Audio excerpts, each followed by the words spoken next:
Hello, hello, hello. Good afternoon, good evening, and good morning sa man sulok tayo ng daigdig. Mayroon lang akong gustong i-discuss sa inyo patungkol sa impeachment. Walang katigil-tigil sa impeachment. So, gusto kong iparinig sa inyo ang mga nangyayari at pakinggan natin muna bago ako magbigay ng opinion. Ang kautelam ay kautelam. At ano po ba ang ibig sabihin ng answer at kautelam? So, magandang tanong ko yun, no? Lalo na sa mga hindi familiar sa legal language na ginamit ng answer.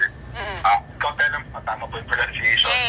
Ibig sabihin po nun ay may pag-iingat, no? With caution. Kadalasan, parang code yan sa mga abogado pag naghahain sila ng isang pleading sa korte kung saan inaamin nila na tungkulin nila magsabit ng sagot, ngunit hindi pa nila inaamin na may kapangyarihan yung korte sa kanila.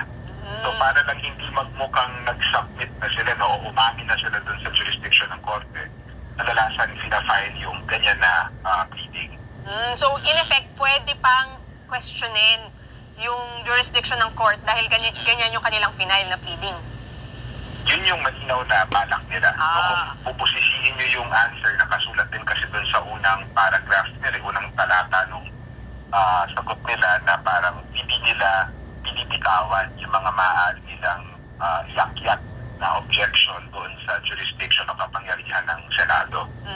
Okay. And sir, doon din sa first page nakalagay na agad na pinapa-dismiss ng defense team yung impeachment complaint dahil void ab initio, wala raw pong visa from the beginning dahil doon sa 1-year bar rule. Dahil merong, in effect, 4 na impeachment complaints na isinampa kay VP sa House, pero inupuan di umano yung 3 at yung 4th lang yung kanilang ginamit. Ano po ang take nyo dito? Yun yung mahalaga yung sinabi mo, di umano yun. So, mahalaga na pag umakyat yung issue na yan at didesisyonan siya ng Senado, kailangan nila tignan kung ano talaga yung mga facts o yung nangyari doon sa House of Representatives. So, siguro yung unang importante na punto. Kaya din delikado yung na banggit, I think, ni Senate President Escudero kamakailan na pwedeng bumoto na lang yung Senado na kahit wala pang pagdilitis doon na i-dismiss pa yung complaint batay doon sa mayorya nila. Delikado yun kasi kung korte pa ito, mayroong pagkakataon dapat yung mga partido na patunayan na hindi totoo yung mga sinasabi yung di umano nangyari sa House of Representatives. Pangalawa, isa sigurong mahalagang punto dyan ay yung pagdating doon sa kung titingnan lang natin yung mga allegation ni Vice President Duterte, parang sinisisi kasi nila yung Secretary General ng House of Representatives. Kahit aminin pa natin yun, delikado yung proposition nila na kung may pagkakamali nga talaga sa Secretary General, na isisi yun sa buong House na plenaryo. Kasi yung Secretary General ng House of Representatives ay isang opisyal lamang ng House. No? Hindi naman natin inihalal si Secretary General Veloso. Tama no kung tama yung pangalan. Reginald Velasco. Reginald Velasco, sorry. At mahalaga yun kasi ang tungkulin na mag-impeach at yung mga atakaran ng salitang batas sa impeachment ay nakatuon sa House of Representatives mismo, hindi sa mga opisyal nila. Paalam na sa mga sakit sa mga daliri sa paa at kamay. Paalam na sa mga kaluskos o biglang sakit kapag naglalakad. Alamin natin kung ano ang pinakabagong breakthrough sa paggamot ng mga buto at kasukasuan dito sa Pilipinas. Narito at pakinggan natin ang ibabahagi. Opisyal nila. So kung titingnan lang natin yung mga alegasyon doon sa answer, mukhang may problema din yung argumento nila.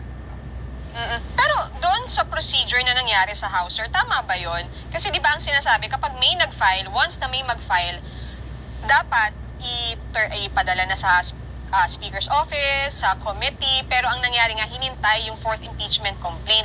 So, kailan ba bibilang ng first impeachment complaint? Kapag final kay SecGen? Kapag pinadala sa office ni Speaker? Paano po ba? So, kung titignan natin yung dating practice ng House, no, at yung nakasulat sa salitang batas, meron talaga itong direksyon na within 10 session days, dapat maisama sa order of business ng House of Representatives, no? Yung isang impeachment complaint at ma-refer naman sa Committee on Justice within 3 session days. Nasa saligang batas yan.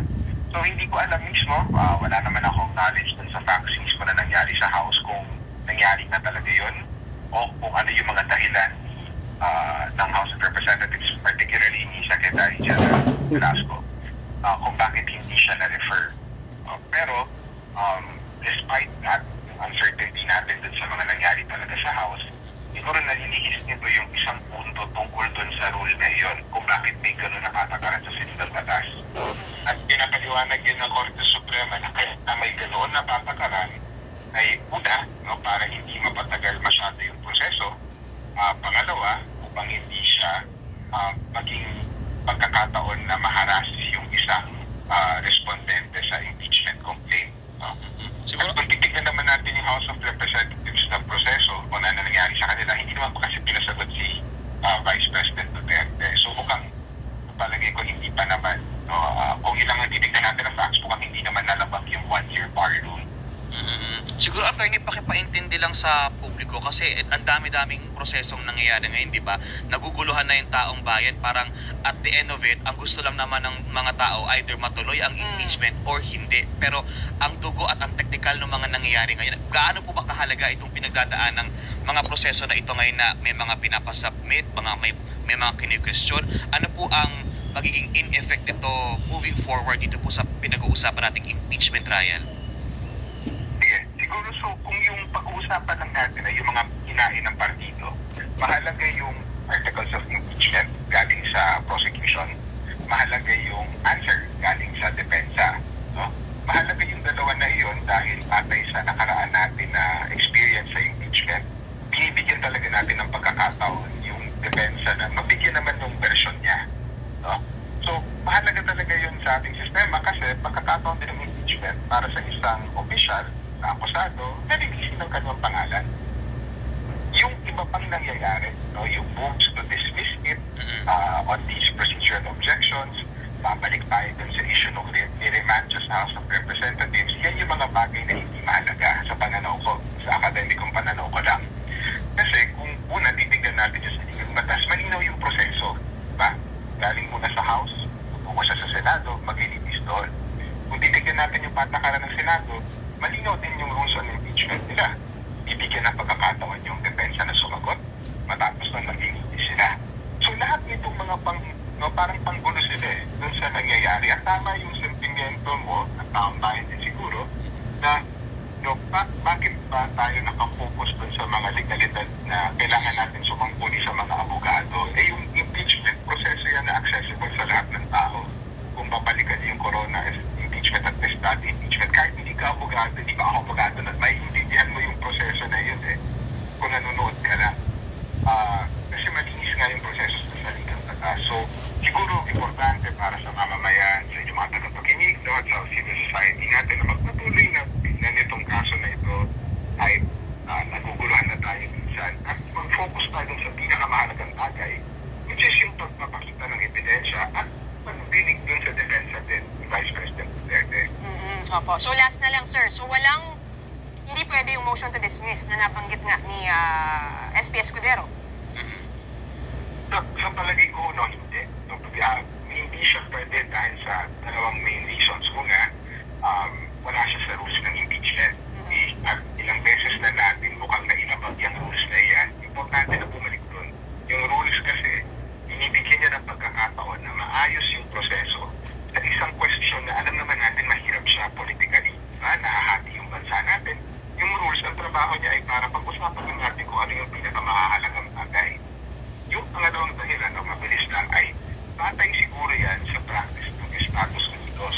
Kasi mayroon nga naman talagang pagkakataon sa kanila kung saan pinagbotohan ng Senado nila kung i-dismiss yung complaint na wala pang pag-initis. Yung pinaka-recent was yung impeachment dahil si Secretary Mayorkas. Hindi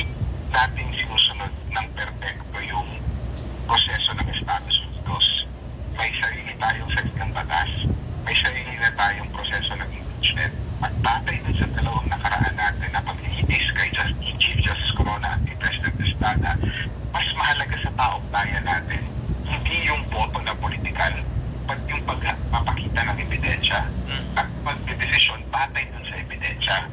Sa proseso ng Estados Unidos, pwede kasi sila bumoto na hindi nakikita ng lahat ng taong bayan yung ebidensya. Pero sa atin, nag-develop yung practice natin na yung taong bayan mismo dapat may role dito, nakikita nila yan. So kung babasahin natin yung saligang batas natin at titignan natin yung impeachment mula sa lente ng pananagutan, dapat sundin natin yung proseso na makapaglalabas ng ebidensya, hindi yung nalilihis tayo mula doon sa yung pagkakataon na makita kung ano yung katotohanan. Ako, Attorney, bitin po kami. Okay, okay. Sana makuha po namin kayo sa susunod na pagkakataon. Thank you very much po. Okay, magbibigay ako ng opinion, Magbibigay ako ng opinion. Base sa aking mga nako-collect na mga information, sa United States, mayroong case na ganyang ginagawa ngayon na pwedeng i-dismiss. Depende sa magiging depensa ng mga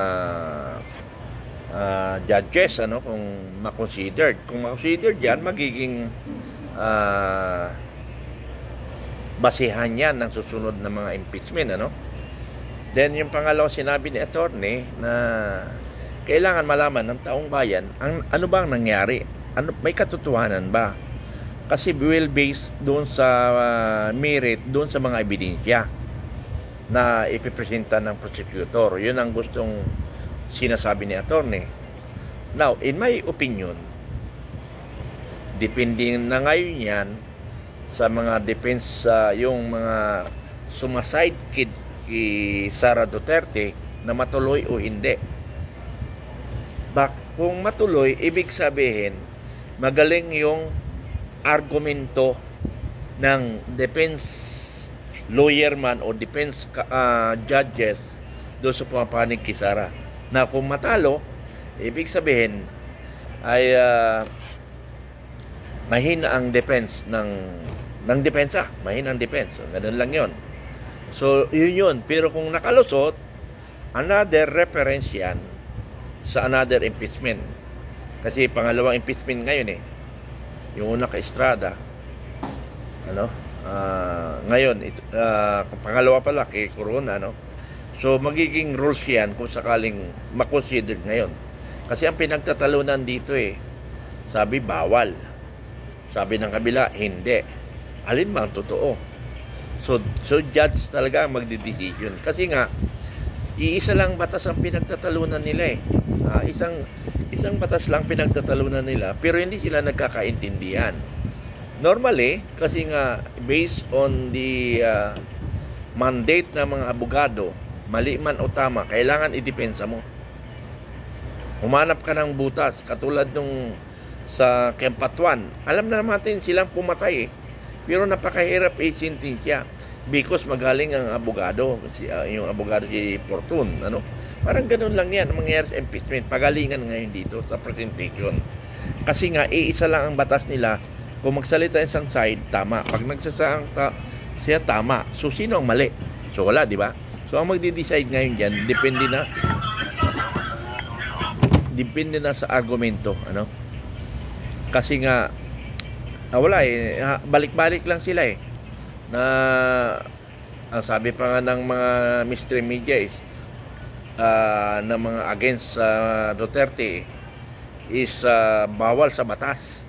Sabi ng iba, bawal sa batas. Sabi ng side ni Duterte, hindi bawal sa batas. Alam ba, talagang tama. Hinihilo nyo ng taong bayan. Pero ito lang masasabi ko mga kababayan ko. Pakinggan na lang natin ang resulta ng discussion, argumento ng Senado. At yan ang magiging basis in the future. Pagalingan na lang dyan. Kasi nga, isa lang yung batas na pinagtalunan nila Pag sa side, positive. Pag dito side, positive. Alin ang tama. So, kung hindi magkakaintindihan ang mga senator, judge, aakit yan sa Supreme Court. Then the Supreme Court will decide. Ganun lang. Maraming salamat. Bye-bye. I love you all.